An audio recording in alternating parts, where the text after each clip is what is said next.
On the evening of May 13th, 2008, 19-year-old Brandon Swanson had made plans to celebrate getting his certificate in wind turbine technology and the start of a summer break. On his drive home, his car ended up in a ditch, leaving Brandon stranded on the phone with his parents in the middle of the night. While they desperately tried to find him in the dark Minnesota farmlands, Brandon disappeared that night and has not been seen or heard from since, leaving us all to wonder, what happened to Brandon Swanson?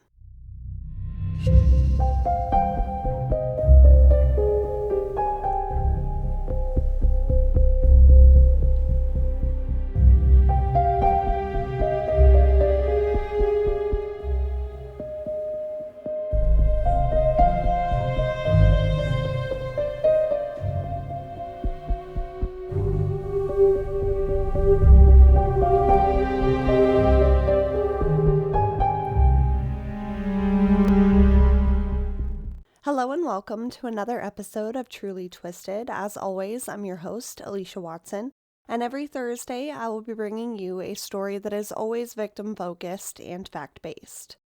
Today I have an infamous case for you, and one that continues to haunt members of the victim's family and law enforcement.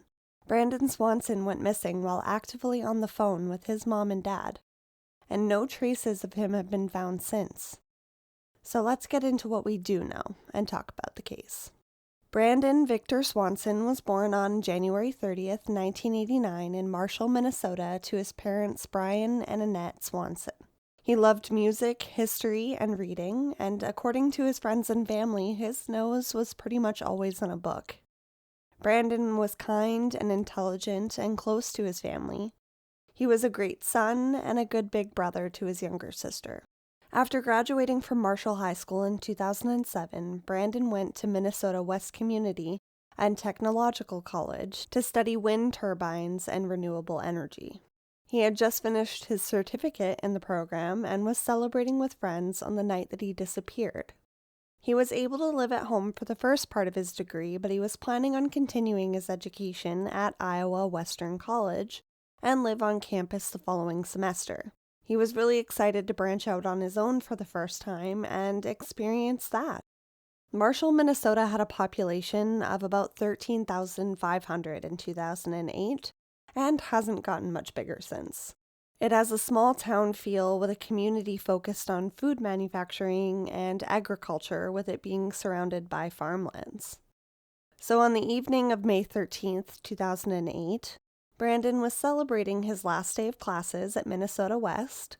His night began in Lind, a town about 7 miles west of Marshall, at a small get-together with a few friends. It was described as a party, but there was only about 6 people there.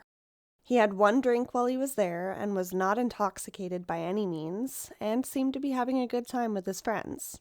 Brandon intended to leave this gathering and head to a friend's house in Canby, so that he could say goodbye to a friend of his that was moving away and attend a separate party for him. Now, this was about 35 miles northwest. At this party, Brandon had another drink with his friends, possibly 2. But when he left around midnight, his friends weren't worried at all about him. He appeared sober, and they didn't question whether or not he would make it home safely. Brandon began the 35 to 40-minute drive back to his home in Marshall. This was a drive that he did often visiting his friends, and pretty much every day for classes at Minnesota West. It was a straight shot on Highway 68 for the most part from Canby to Marshall. At some point during this drive, Brandon managed to get his car stuck in a ditch off the shoulder of the road. He wasn't injured and there was no damage to his vehicle, so Brandon tried to push his Chevy Lumina out himself, but he wasn't able to. He first tried calling his friends at the party that he had just left, but when he got no answer, he called his parents.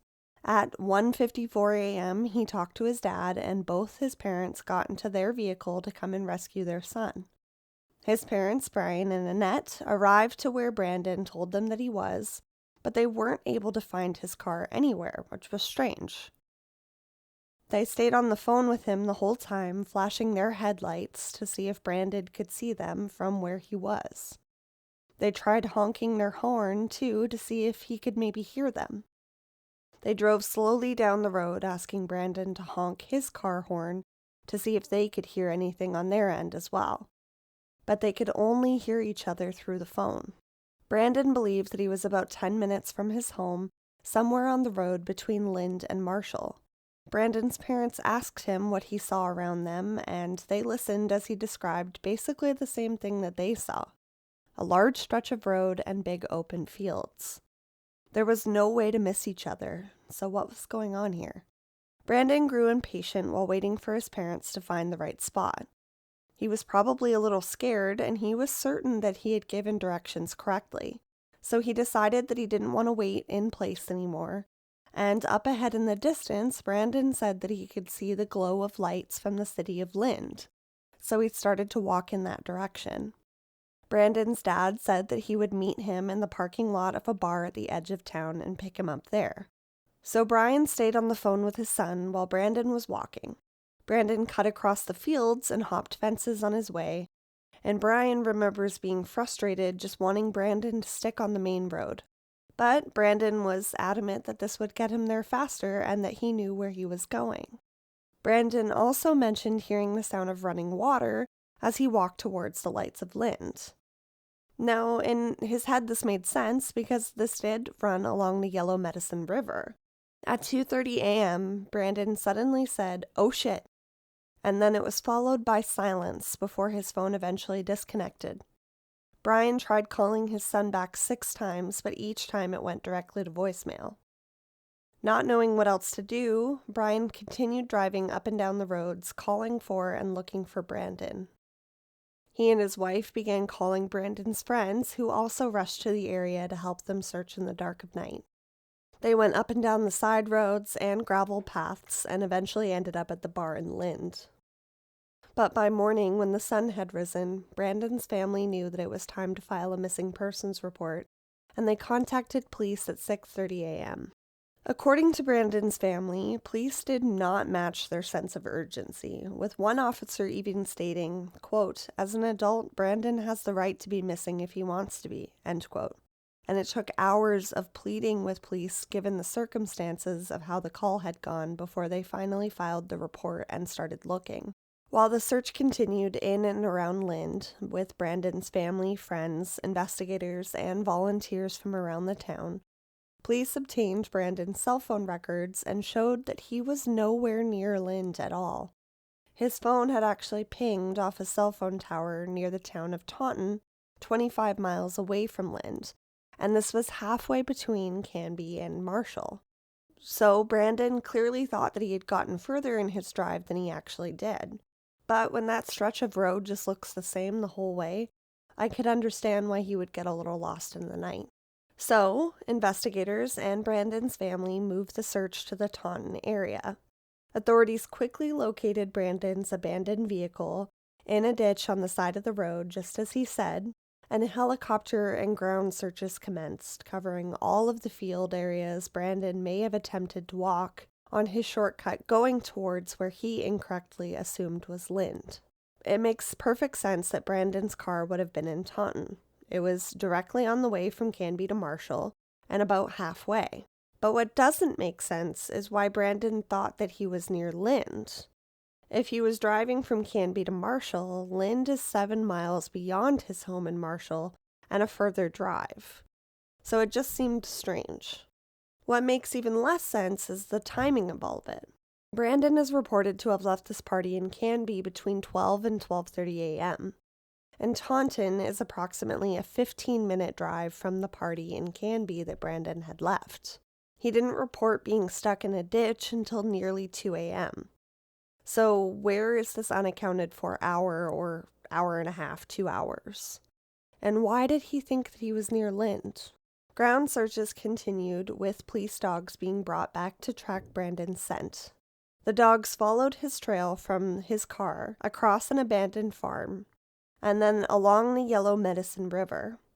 At the river's edge, the dogs lost Brandon's scent, indicating that he may have gone into the water.